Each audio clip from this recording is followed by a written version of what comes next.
Esta noche, en el Antipodcast, abrimos un expediente que parece sacado de una lectura gótica, pero en realidad pertenece a nuestra era digital. ¿Cómo es posible que un chico de tan solo 15 años de edad sea proclamado como santo para la iglesia? Y más extraño aún, que su cuerpo parezca que no se pudre. Esta noche hablaremos de Carlo Acutis, el chico que la iglesia llama el influencer de Dios. Un joven programador que documentó casos de milagros en un sitio web que él mismo creó. El joven perdió la vida en 2006 a causa de una leucemia fulminante y es considerado el santo de los millennials. Detrás de su historia existen preguntas como ¿qué es lo que realmente lo hizo santo? ¿Cuál es el legado que deja? ¿Y cómo es que su cuerpo, después de tantos años bajo tierra, siga intacto? Ha llegado la noche del domingo y eso solo significa una cosa, que es momento para un nuevo episodio del Antipodcast. ¿Cómo están? Nosotros un poquito apretados para estar los tres con todos ustedes, pero muy contentos, muy felices y además, pequeña y rápida aclaración, este probablemente puede ser un episodio controversial debido a que obviamente se tocan temas de índole religioso, de fe y finalmente pues obviamente de santos. Entonces, sepan ustedes que lo haremos con el mayor respeto posible, pero pues nuestra misión también es poner sobre la mesa todos los hechos ocurridos y analizarlos con el mayor detenimiento posible. Así pues, abrimos juntos este espacio lleno de ciencia, libros, magia e historias de terror. Esto es el Antipodcast.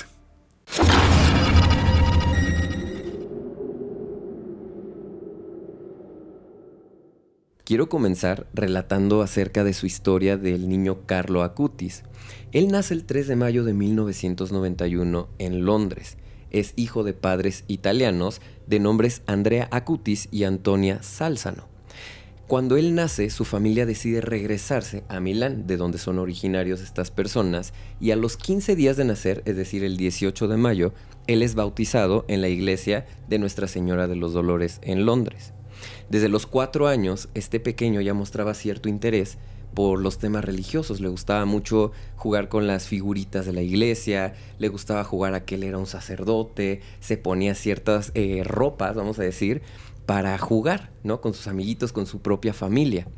Es a los 7 años que él hace su primera comunión, justo en una iglesia de Milán, y empiezan las personas que están encargadas de la iglesia a ver que ciertas aptitudes de este pequeño como que lo estaban orillando o encaminando a pertenecer o ser más devoto a su fe.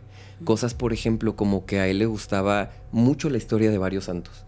Muchísimo, o sea, se aprendía la historia de pies a cabeza sobre, por ejemplo, San Jorge, santos como, por ejemplo... San Francisco de Asís. Sí, que era fanático, era muy fan de este tipo de santos. Y desde ahí la iglesia como que empezó a tomar cierta... ponía como más ojo sobre este pequeño. A los 11 años de edad, él toma ciertos cursos, vamos a decirlo, para empezar a programar, porque él era un niño genio dentro de esta área, en la parte de programador, en la parte, de la informática.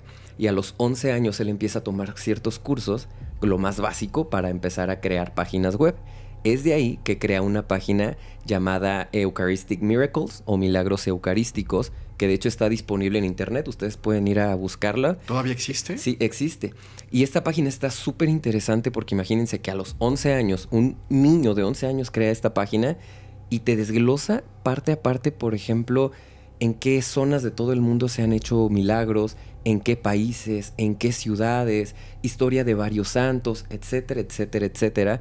Y es de ahí de que la iglesia empieza todavía a tomar más importancia y ponen más ojo sobre este pequeño. Oye, ¿cómo era su vida diaria o cuál era su ritmo, su hobby? Mira, él en su vida cotidiana, fuera del tema eclesiástico, era una persona muy entregada con sus amigos. Le gustaba jugar con ellos, salir a la calle. Por ejemplo, era muy fan de Pokémon, ¿no? Que esto es un tanto controversial, hablar como de este tema y asociado como con la iglesia, pero él era fanático.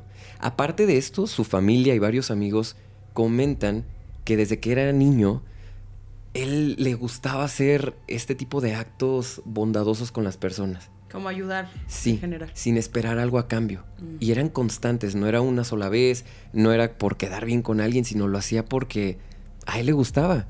Incluso juguetes que él tenía, que sus papás le regalaban, él se los prefería regalárselo a las personas o a los niños en situación, por ejemplo, de calle, que quedárselos.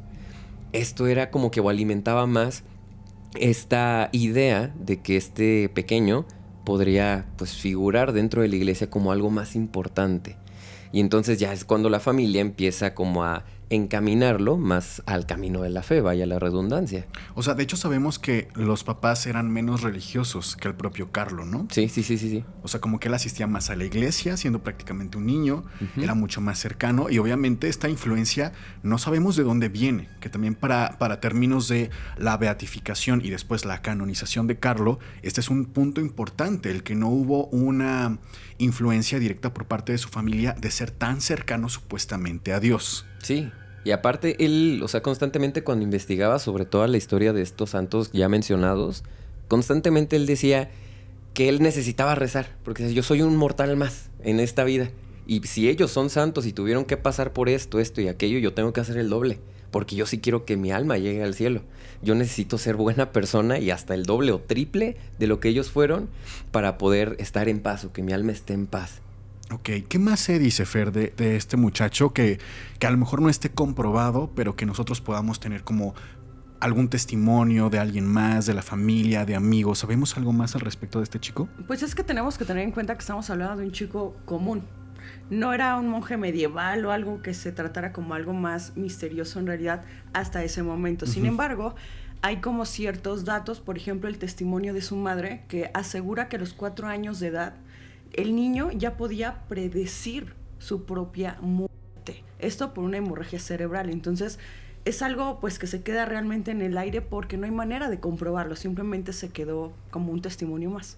De acuerdo. ¿Y qué pasa después, Sergio? Bueno, después de esto, él se empieza a sentir mal físicamente y es llevado a un hospital. Y es ahí donde le diagnostican leucemia. Cáncer en la sangre. ¿Qué es la leucemia, Mike? La leucemia es eso, es un tipo de cáncer que se da en la sangre, concretamente se ve afectada la médula ósea y se empiezan a producir glóbulos blancos anormales de forma desproporcionada y esto trae muchas consecuencias que conocemos típicamente como el cáncer. Además hay que decir que el cáncer se da de alguna forma un poco más en pacientes jóvenes, es una enfermedad digamos más correspondiente a pacientes jóvenes, lo cual corresponde a la edad. ¿Qué edad tendría aquí Carlos Acuti? Ya 15 años de edad. De acuerdo, todavía es un paciente pediátrico para este punto de la historia, ¿cierto? ¿Qué pasa después en el transcurso de lo diagnostican con cáncer? Es una persona muy amada por la sociedad, por las personas que lo rodean, supuestamente con cierta fama dentro de la iglesia incluso, porque tenía esta página, estaba como que haciéndole promoción Así es. Sí. a la iglesia en una generación que ya se venía alejando mucho de la iglesia, ¿no? Lo cual también es un punto de referencia importante. ¿Cuánto tiempo pasa después para que fallezca Carlo? Fue muy poco tiempo, fíjate. De hecho, él estando en el hospital, ya una vez que lo ingresan, porque se puso muy mal, él pedía constantemente hablar con su mamá, con los obispos y con todos los sacerdotes dentro de la región en la que se encontraba, porque él les decía que él se iba a ir, que él no iba a sobrevivir a eso. Y trataba de decírselos con una calma para que ellos estuvieran en paz y poderlos dejar con esa tranquilidad. De hecho, a su mamá fue la última persona con la que se ve en el hospital y le dice: mamá, hoy es mi último día aquí. Yo voy a perder la vida, pero necesito que tú estés tranquila. Todo va a estar bien, yo estoy calmado y necesito que tú estés en paz también contigo mismo. Ok, hay una anécdota, no sé si sea verdad o no, ustedes que estudiaron el caso y nos lo traen hoy, que dice que después de que fallece, prácticamente a los pocos días de que fallece Carlo, la mamá encuentra, después de un sueño que tuvo, un sueño donde se le revela el propio Carlo que acababa de fallecer casi horas antes, y le dice la palabra testamento. Se comenta que la mamá va a la computadora de Carlo y escribe una clave que se le estaba pidiendo con la palabra testamento.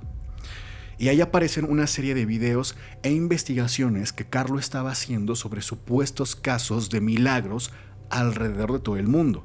Pero además, varios videos de él mismo, en uno de los cuales aparece él mismo pocas semanas antes de que llegara al hospital bajo el diagnóstico de leucemia, donde dice textualmente: estoy destinado a morir. ¿Esto es verdad? Totalmente verdad, e incluso lo vamos a dejar aquí en pantalla para que también nuestros queridos antisuscriptores lo puedan ver junto con nosotros. Sono destinato a morire.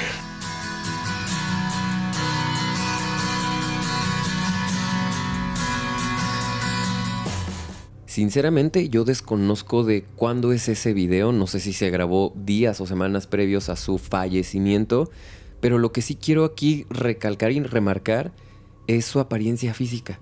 O sea, no se ve mal, no se ve como una persona que exacto, que tenga alguna enfermedad.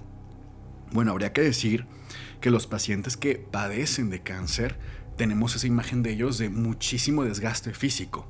Y vaya que es esperable en el sentido no solo propio de la enfermedad, sino de los tratamientos que a veces son muy agresivos.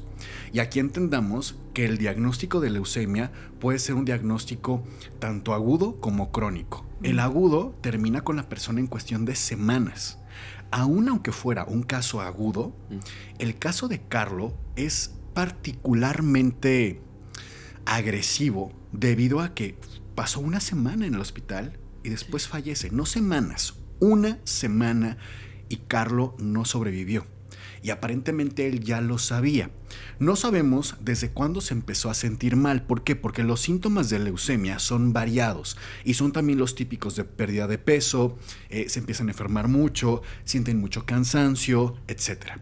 No sabemos esa secuencia de síntomas que pudo o no haber tenido, porque parte de las personas o los detractores del caso de Carlo dicen que cómo es posible que se le atribuyan milagros cuando él mismo no pudo curarse. Cuando él mismo padeció una enfermedad tan brutal y en cuestión de una semana, pues perdió la vida. Sin embargo, pues no sería el único caso de algún santo, ¿no?, que padece cosas que son hasta mártires y que después supuestamente hacen milagros. Entonces me parece un debate que, si se va por ahí, es muy pobre el argumento. Sí. Pero bueno, no nos desviemos y sigamos con la historia, por favor. Bueno, pues en 2019, como parte del proceso de la canonización, la iglesia ordena la exhumación del cuerpo de Carlo Acutis. Que literalmente esto es sacarlo de la tumba, ¿no? Justo. Él había sido enterrado en 2006. Imagínate, pasaron 13 años. Y quiero hacer pues esa aclaración porque fueron 13 años que él estuvo bajo tierra, que cuando una vez que lo desentierran, la gente se quedó impactada con lo que vieron. Pues habían visto que el cuerpo estaba completamente incorrupto. O sea, las personas, incluso titulares en internet y en todos lados, salían a decir que el cuerpo pareciese que nunca estuvo muerto, que incluso el joven estaba completamente íntegro. A nivel forense, a nivel criminológico, Fer, ¿qué implicaciones tiene que un cuerpo esté íntegro o incorrupto? Pues justamente en medicina forense se habla de la palabra íntegro y significa que el cuerpo está o no pierde su estructura como tal, o sea que está como completo. Sin embargo, no significa que no se esté descomponiendo, porque me parece importantísimo y clave hacer esta aclaración, porque se puede malinterpretar al no saber el correcto significado de esto. Entonces, sí hay un proceso de descomposición, sin embargo, sí ha estado como retardado, por así decirlo, en cierta etapa, por factores ambientales, de la naturaleza propia. Quisiera como comentar estas etapas de qué pasa después de que nos vamos, de que perdemos la vida y cómo es este proceso de descomposición. Principalmente son 5 etapas. La primera es autólisis, la segunda putrefacción, descomposición activa, descomposición avanzada y finalmente la esqueletización. En la primera etapa, que ocurre de las primeras 2 a 6 horas, que también es conocida como cuando las células empiezan a atacarse por sí mismas. Autólisis. Autólisis, exactamente. Esto significa que, por ejemplo, nuestras enzimas digestivas, que son las que nos ayudan a procesar los alimentos cuando estamos con vida, comienzan a atacar precisamente las células propias. Hay todo un colapso interno. También en esta etapa no hay olor como tal, pero sí la definición del cuerpo se empieza a perder. También otro signo muy importante durante esta primera etapa de autólisis es que la piel pues ya está pálida, se pierde el tono muscular y también empieza el proceso de rigor mortis. La segunda etapa, que es la de putrefacción, tenemos que tener en cuenta que ocurre de las primeras 24 a 72 horas, es decir, del primero al tercer día. Aquí también, aquí comienza un espectáculo biológico en realidad, porque las bacterias del estómago o del intestino más específicamente comienzan a expandirse sin control. Entonces, en este momento empiezan a descomponerse los tejidos. Entonces, también aquí ya aparecen ciertas larvas en los orificios del cuerpo, ya el olor ya es penetrante, inconfundible, y también se liberan ciertos gases como es el amoníaco y el sulfuro. Después existe la tercera etapa, que antes de avanzar a la tercera etapa quisiera comentar que al parecer este caso, Carlo o el cuerpo de Carlos se quedó en esta primera o segunda etapa por mucho, ya más no pasó según lo que se cuenta. O sea, se detuvo máximo en la segunda etapa o antes de iniciar la segunda etapa. Exactamente, es lo que yo pienso, o sea, de acuerdo a cómo fueron pasando o se relatan los hechos. También, después sigue la descomposición activa que ocurre dentro de los primeros 3 a 10 días después o post-mortem. Y aquí los tejidos blandos se licúan. Empiezan ya a salir fluidos por la nariz, por la boca, por ciertas heridas donde, pues en caso de que las tenga el cuerpo. Y también ya se vuelve el cuerpo en sí un ecosistema. Ya hay larvas, hay moscas y curiosamente al forense le ayuda mucho esto porque cada especie tiene, digamos, que su propio ciclo biológico. Digamos, muy entre comillas o vulgarmente, su calendario. De esta manera les sirve para poder saber cuánto tiempo tiene sin vida la persona. Continuó con la descomposición avanzada que ocurre de los 10 a los 25 días. Aquí los tejidos prácticamente ya han desaparecido, únicamente quedan pues casi huesos o algunos como lo son el cabello, cartílagos y cosas por el estilo, pero pues ya prácticamente estamos en huesos, ¿no? Y aquí aparecen también otros insectos ya que son los escarabajos y las moscas de ataúd. También esto obviamente le ayuda al forense de determinar esto, justamente lo que les decía de cada especie. Y finalmente pues la esqueletización. Entonces esto ocurre ya después de un mes en adelante, ¿no? Por lo general, o esto es lo común. Pero en el caso de Carlo, muy probablemente nos quedamos en la primera o segunda etapa, o antes de iniciar, como bien decías, en la segunda etapa.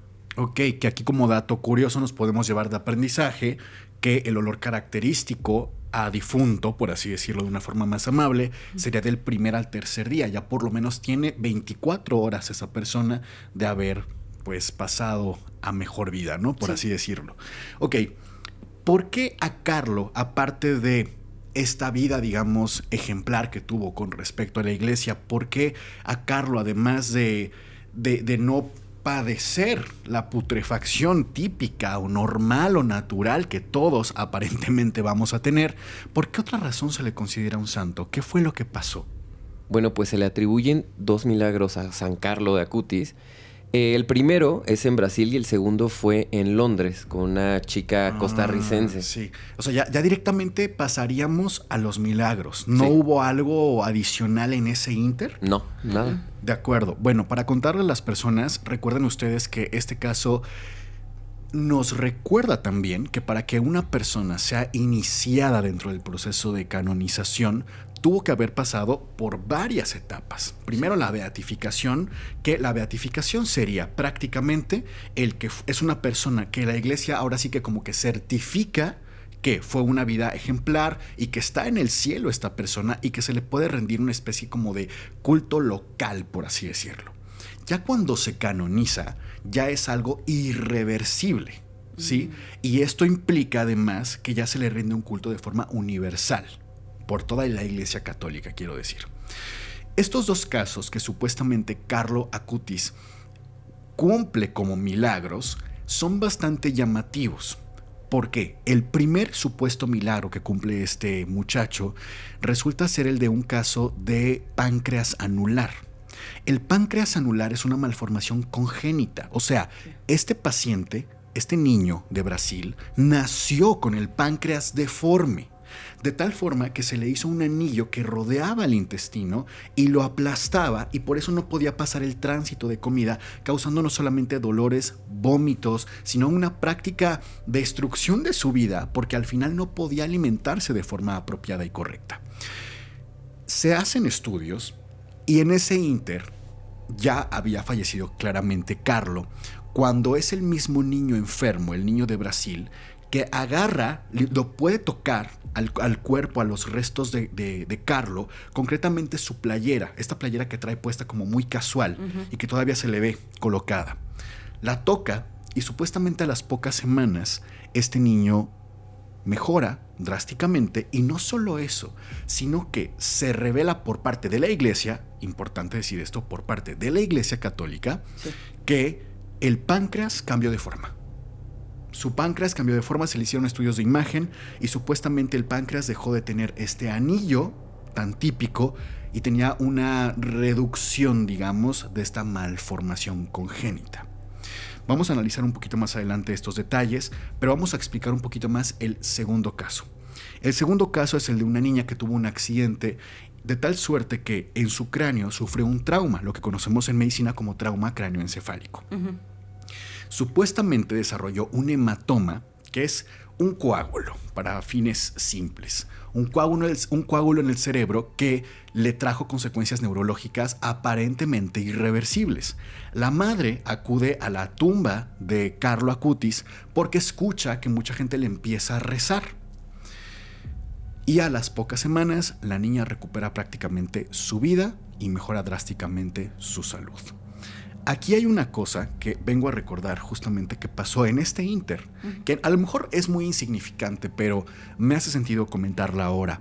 Y es que en el funeral de Carlo empezaron a llegar muchas personas que la familia no conocía.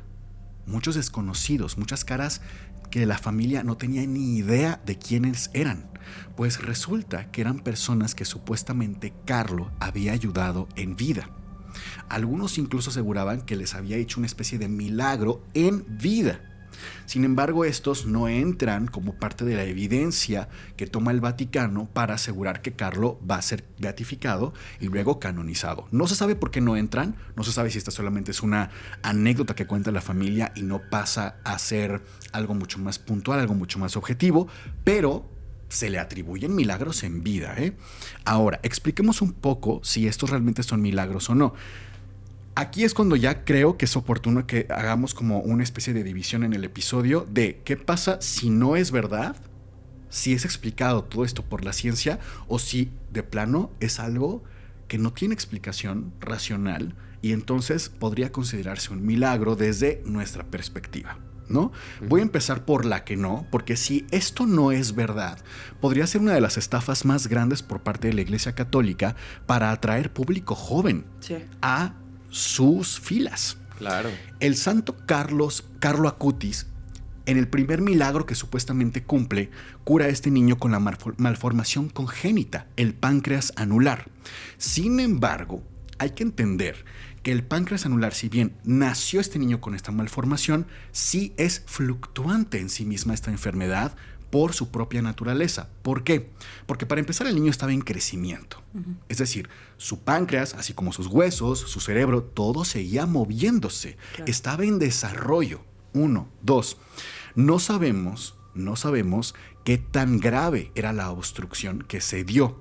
Recuerden, es un anillo de tejido que está apretando el intestino.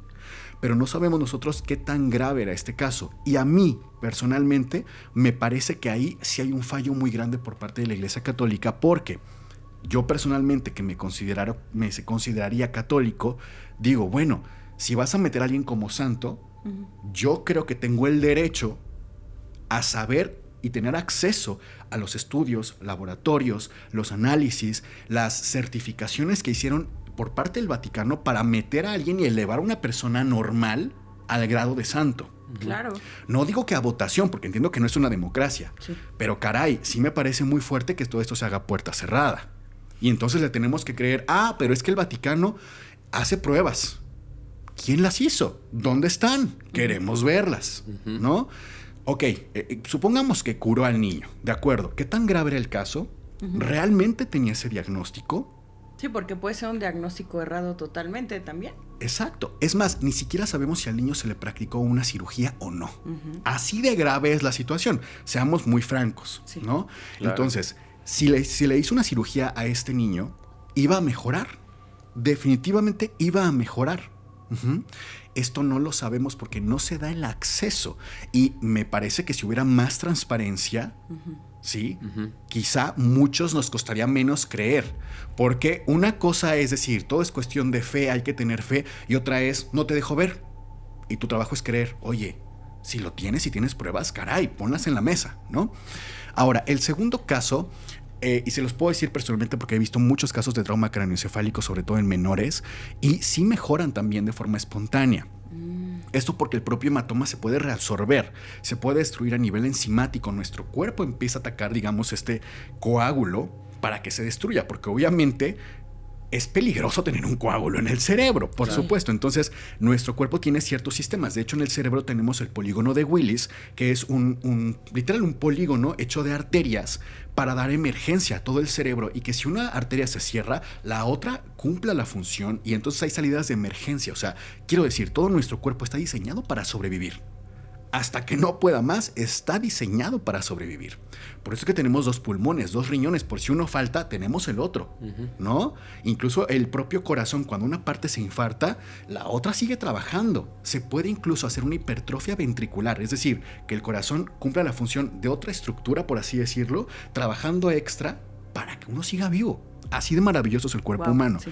Entonces, sí me parece que es muy pobre la evidencia que nos está dando el Vaticano para confirmar que este caso se da por milagros, cualquiera de los dos, porque ambos casos pueden ser explicados por la ciencia desde afuera.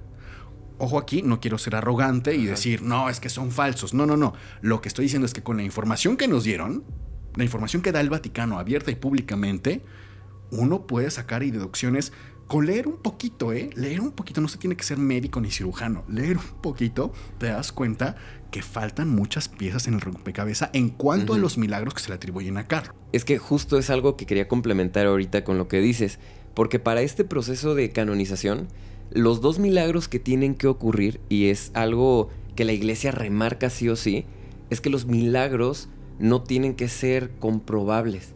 O sea, es decir, la medicina o cualquier otra ciencia no puede comprobar que sea real o no un milagro, que no hay forma en la cual puedan desmentir si ocurrió o no. Entonces aquí también ya es un tanto contraproducente por lo mismo que dices.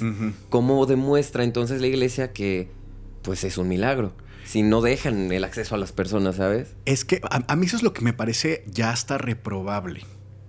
Porque yo entiendo, a ver, que si en el 1920 canonizan a una persona, pues no se tenían las herramientas para compartir la información de forma pública. Sí. O si lo hacían, iba a ser en una gaceta que pasaba desapercibida, tal vez, o en un periódico. Pero hoy en día es que el Vaticano tiene sitio oficial de la web, tiene redes sociales.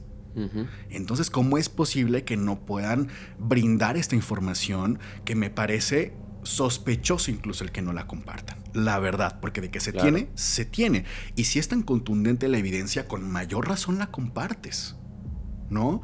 Me parece como un poquito turbia esa situación en realidad. Y más porque tiene, para el momento de grabado este episodio, tiene semanas o días incluso de haber sido canonizado Carlo. Tiene muy poco tiempo. Muy poco tiempo. Ya es para que nos pudieran compartir algo más. Esperemos que sí lo hagan. Sin embargo, también sin caer, digamos, en la contradicción, puedo llegar a entender por qué la iglesia no lo hace. Y es que entonces se abre el debate a que nos compartan las evidencias de todos sus santos. Claro, sí. ¿Por qué nada más de Carlo? Vamos a abrir todo el archivo. Y entonces se vienen muchas situaciones bien difíciles con respecto a esto, porque entonces ya estamos enjuiciando científicamente a la iglesia. Eso es muy fuerte de decir, ¿no? Porque entonces si ya caemos después en, no solo los santos, ahora vamos a cuestionar a Cristo, a María. A todo. A todo. O sea, entiendo que abrir esa puerta puede ser muy contraproducente para la iglesia. ¿Sí? Sí. Me parece razonable también en ese sentido. Y más hoy en día que todo está sujeto a debate. Pero bueno, ¿ustedes qué opinan? Yo quisiera hacer una pregunta, tal vez metiéndome un poquito ahí en lo personal. Tú como médico que estuviste ante situaciones muy fuertes, muy graves, directamente con los pacientes, ¿tuviste alguna experiencia que pudieras pensar que se trataba de algún milagro? ¿Algo que realmente no pudieras explicar médicamente? Mira, la verdad es que en medicina concretamente hay 2 áreas en las que yo te diría que de verdad pareciera que ocurren milagros muy seguido. Que es en el área de medicina interna, en la UCI, Unidad de Cuidados Intensivos, y en urgencias. Okay. En esos 2 lugares ves cosas tan espectaculares que tú no das crédito que una persona pueda sobrevivir a eso. O sea, yo tengo muy presente en mi año de internado a un niñito que tenía la cara, o sea, todo el rostro colgando y se le veía solo el hueso porque tuvo un accidente. Y literalmente el niño estaba sentado, obviamente no estaba consciente, esperando atención médica que se le brindó en cuestión rapidísimo. Pero vamos, qué impresión, imagínate tú llegar y ver tal situación. De hecho, yo con él entré a cirugía, por ahí conté la anécdota en algún momento que yo hice las suturas, porque el cirujano con el que él estaba siendo atendido era pésimo y no quería hacer las suturas invisibles, vamos a decirlo. Lo más estéticamente posible y quería dejarlo como Frankenstein, ¿no? Prácticamente una cosa terrible. Entonces, por ejemplo, ese tipo de cosas me parece que hoy en día son milagros, o sea, pero no necesariamente tienen que ver con algo de fe o de religión, tiene que ver con que la medicina también ha llegado tan lejos, y esto ustedes pueden interpretarlo como quieran, porque Dios nos las dio, porque Dios nos dio inteligencia, porque lo que tú quieras es válido, pero hoy en día ocurren milagros todo el tiempo. Todo el tiempo. Antes la gente se moría por una diarrea. Sí. Se morían por una gripe. Y hoy en día ves historias de cirugías que se hacen intraútero. O sea, la mamá embarazada y se hace la cirugía en el feto. Imagínate, en el feto hacer cirugías. Es una locura lo que está pasando hoy en medicina, ¿no? Tengo muy presente un caso también de no sé si esto es un milagro, porque siento que aquí la gente se puede enojar mucho y lo entiendo, pero no voy a decir que es milagro, más bien una cosa muy rara que pasó. Pero en el hospital, en el H+, aquí en Querétaro, estaba yo trabajando ahí cuando una hospitalista que era pues encargada del piso de los pacientes donde ya están internados, llega y nos dice a todos, oigan, es que está pasando algo muy raro porque el paciente de tal habitación, la verdad es que no me acuerdo qué habitación era, obviamente, está ya muy mal, pero hay mucha gente esperando a entrar a verlo, como a despedirse, pero ya era de madrugada. Digo raro porque no solamente había mucha gente, sino que todos iban de negro y todos iban con una vela igualita a esta, así, una vela de este tamaño, todos portándola en las manos. Y entonces ya entraban a la habitación en pequeños grupos de 3, 4, cuando de pronto ya estaba llena la habitación de personas con una vela.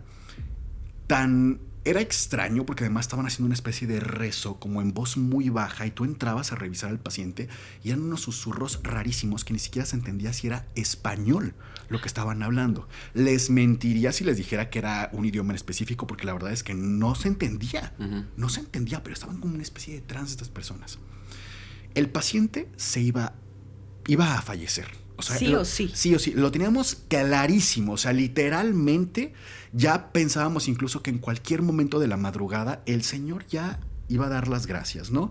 Y esto se los comento porque incluso en medicina hay algo que se llama facies hipocrática, que la facies hipocrática es la cara que tienen las personas justo antes de fallecer.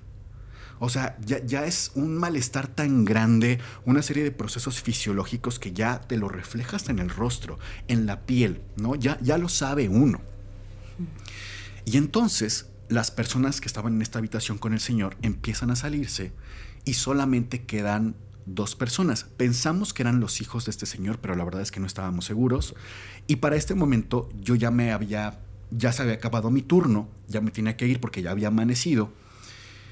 Y me cuenta esta misma hospitalista, porque ella todavía seguía de guardia, que entra a la habitación y ve que el señor lo habían puesto como en un sillón que le llaman reposet, esos sillones como que muy, muy cómodos, dentro de la habitación, y a un lado tenía a una persona, del otro lado a otra persona, en una posición con las manos muy extraña, cada uno, haciendo oración.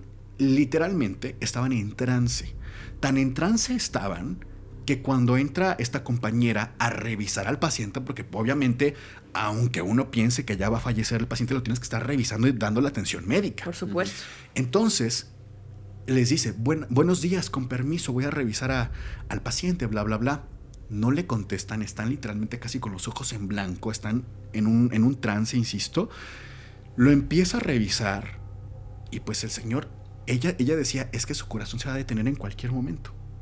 Pues pasan unos momentos más cuando literalmente pasan a revisarlo otra vez ya el otro médico, el especialista, y el señor entero, consciente, con decirles que ese mismo día de alta se fue a su casa. No. Sí, de verdad una cosa que no te explicas, espectacular. Ajá. O sea, además de estos diagnósticos de que el señor ya no tenía, por ejemplo, medio intestino, ya no tenía un riñón, o sea, les estoy hablando de que no tenía diabetes e hipertensión, les estoy hablando de algo de verdad gravísimo. Ya se va, sí, ya se va el señor, ¿no?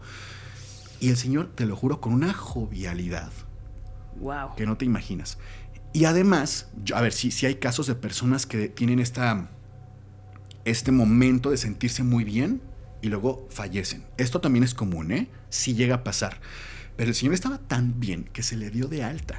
Dicen las malas lenguas, esto ya no me consta, que el señor tuvo remisión total de su enfermedad. O sea, el señor se curó por algo que pasó supuestamente esa noche, porque fue el antes y el después. Yo insisto, somos seres muy complejos que nos movemos en esferas sociales, psicológicas, espirituales. No llamaría a esto un milagro.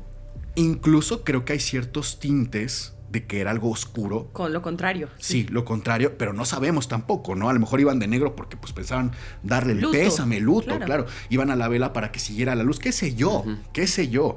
Pero además tenemos tradiciones dentro del catolicismo y el cristianismo que son, si tú las ves y las analizas, son medio oscuras. Sí. Son fuertes de ver, la verdad.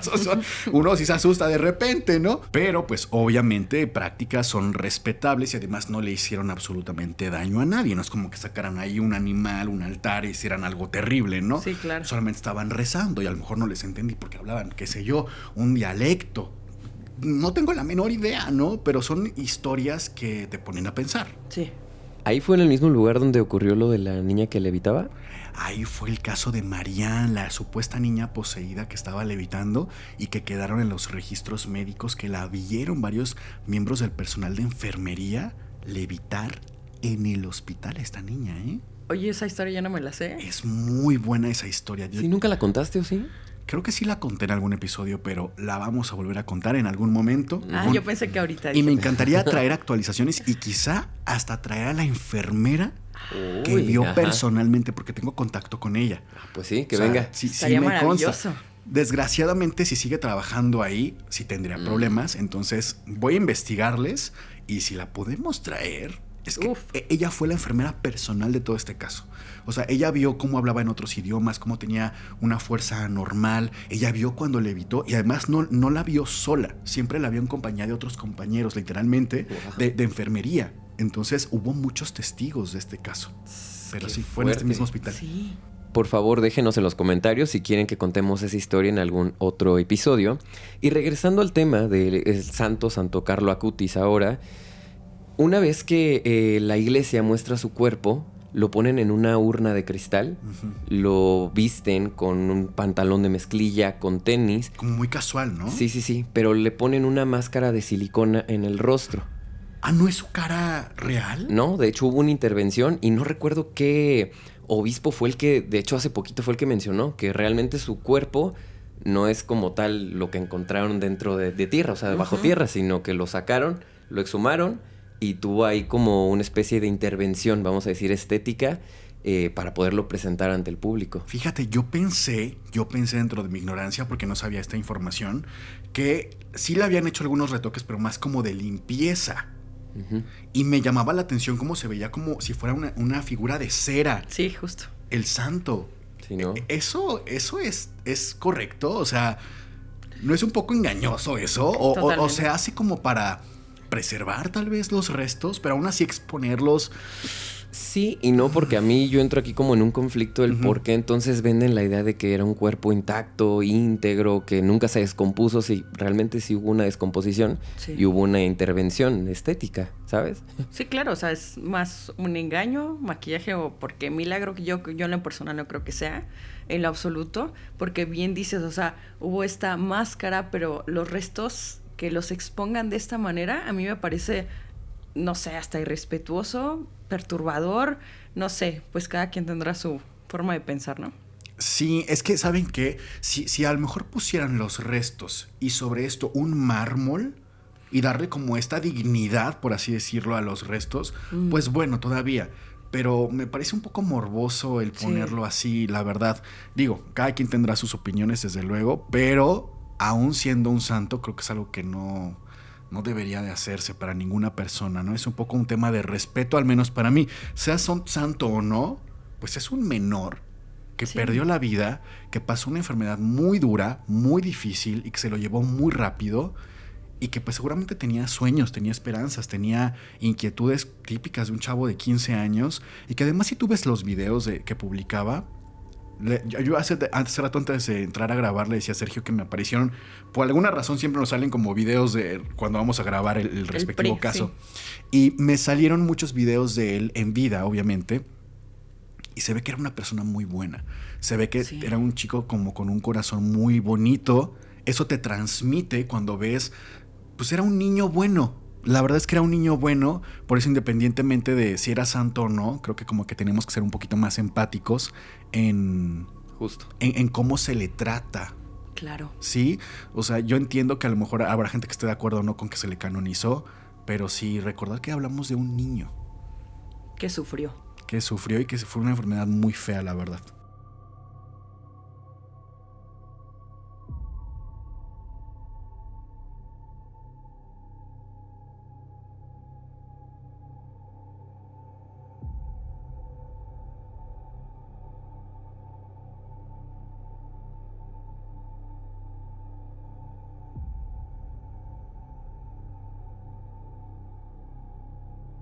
Pero bueno, a ver, si yo les pregunto qué puntos se pueden encontrar con respecto a que sí sea un caso de un santo, ¿cuáles se les vienen a la mente primero? Tú nos decías, Fer, que a lo mejor el factor de que no estaba en un estado, pues, continuo de descomposición, pero pues ese se descartó muy rápido, ¿no? Sí, es que, o sea, bueno, eso podría ser como un punto a favor, muy entre comillas, en el sentido de que es cierto que se pospuso un poco, digamos así, el proceso de descomposición normal o común, pero sí se acabó de descomponer.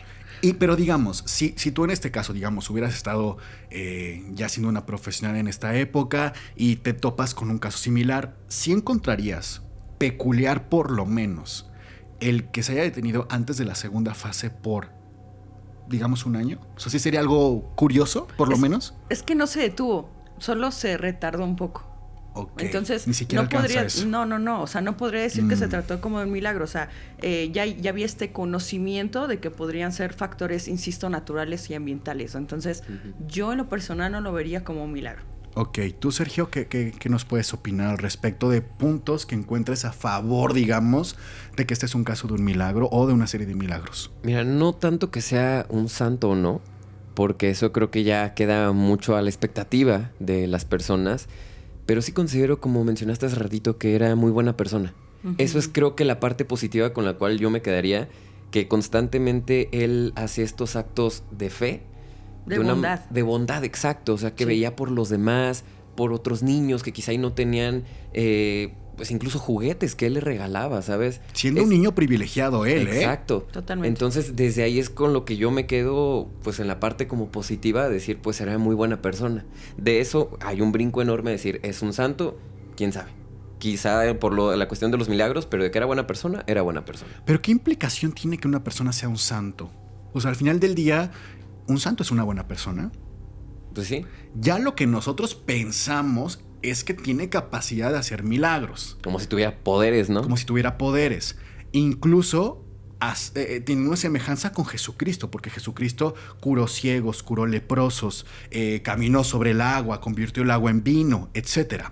la pasaba muy bien Jesús, lo que sea de cada quien, la verdad, mucha cosa que hacía, ¿no?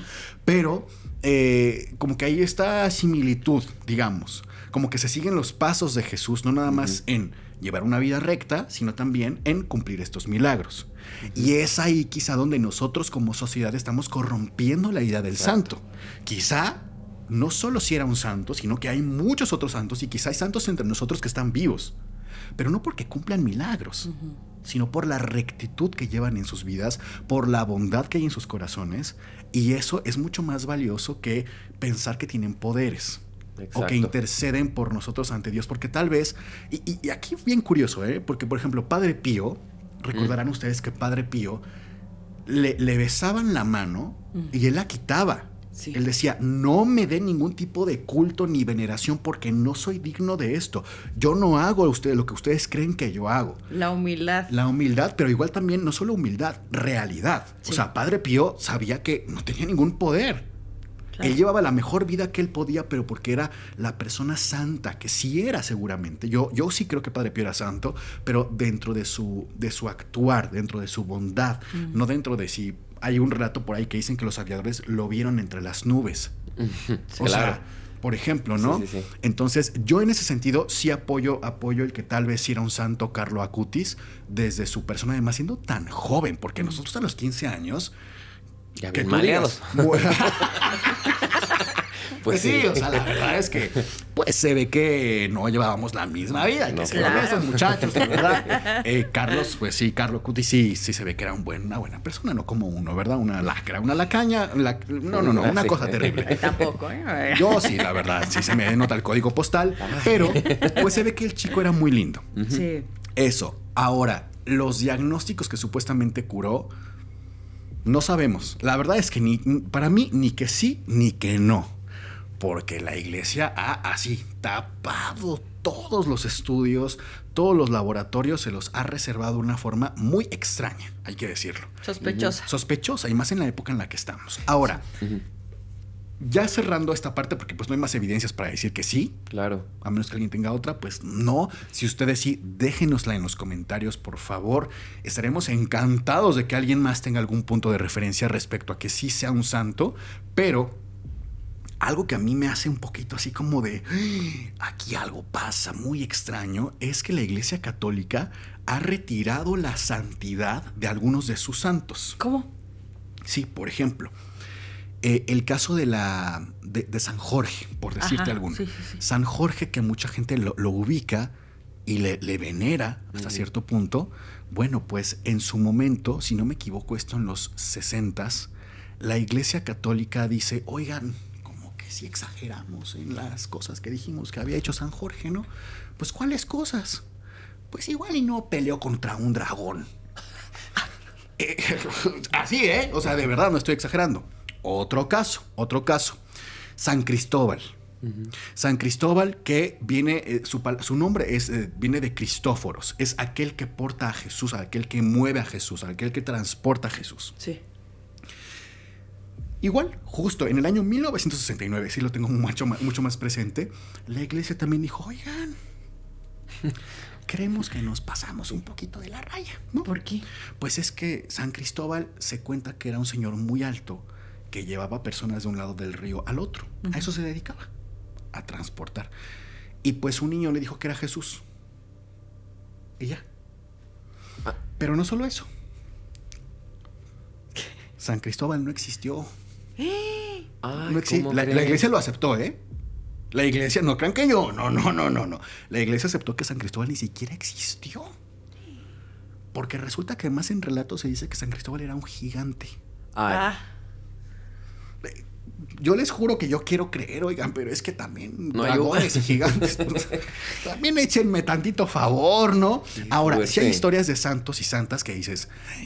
¿Qué historias tan buenas tienen San Francisco de Asís? Sí. Si se no saben su historia, es buenísimo. Me encantaría hacer un episodio de él. Me parece una persona de lo más interesante y además en filosofía lo estudiamos muchísimo. Era un hombre inteligentísimo y con unas proezas muy, muy valiosas.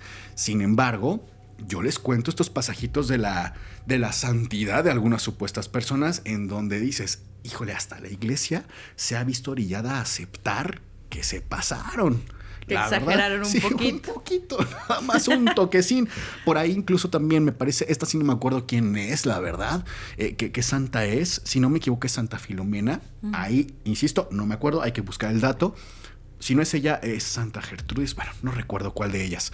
Pero es una santa que igual la iglesia hace una corrección porque se dice que anduvo con 11,000 mujeres haciendo una peregrinación y que todas ellas pues llevaban una vida de santidad. 11,000. 11,000. Entonces, obviamente, habría registros de este auténtico ejército en la Por antigüedad. supuesto. Sí. Pues es que se les fueron algunos ceros, no eran 11,000, eran 11. No. Ay. Sí, o sea, pues una pequeña diferencia, ¿no? O sea, hasta en la traducción de textos antiguos sí se ha dado esto. Se han equivocado. Se han equivocado mucho y ya a este punto, pues hay que aceptarlo, ¿no? Por eso yo digo, si ya hemos aceptado tantas cosas, ojalá que el Vaticano también se animara a ser mucho más transparente. Porque qué bonito sería. Imagínense nada más que en este caso hubieran estado ahí los estudios demostrando que sí se curaron estas personas de forma milagrosa y por más que tú le busques no encuentras otra explicación racional. Qué bonito habría sido ver, ¿sabes qué? Se está descomponiendo, pero por respeto vamos a cubrirlo porque es un niño, insisto. Sí. Entonces creo que el manejo, a mi punto de vista, sí la han regado mucho por parte del Vaticano. Sí se han equivocado mucho en este caso, a mi humilde punto de vista. No por criticar a Carlo ni a su mamá, que Dios los guarde y los proteja mucho, sino a cómo se le ha dado el trato. Siento, Claro. pero ustedes tendrán la última palabra. Queridos queridos Fer y Sergio, ¿algo más que comentar de este caso? ¿Algo con lo que quieran concluir? Pues yo concluyo con que fue una buena persona, con que tal vez la iglesia no maneja de manera más o la más correcta posible, ni con tanto respeto como tal vez uno quisiera. Yo en lo personal pues no soy creyente, pero pues las personas que sí se respeta por supuesto su forma de pensar y pues nada, básicamente eso. ¿Tú, Sergio, algo más? Yo de este lado lo único, y quisiera como invitar a las personas, es que no tratemos de comparar a los santos al nivel, por ejemplo, de Jesús o de Dios. Porque constantemente cuando pensamos en un santo creemos que pues tiene superpoderes y que va a ser pues igualito a Jesús, que va a sanar personas con que te toque así la mano, la herida, etcétera, etcétera, cuando no. O sea, hemos visto casos incontables de santos que solamente por buena fe, por buena voluntad, han sido pues canonizados. Entonces es la única invitación que yo haría con respecto a Carlo Acutis, o San Carlo Acutis.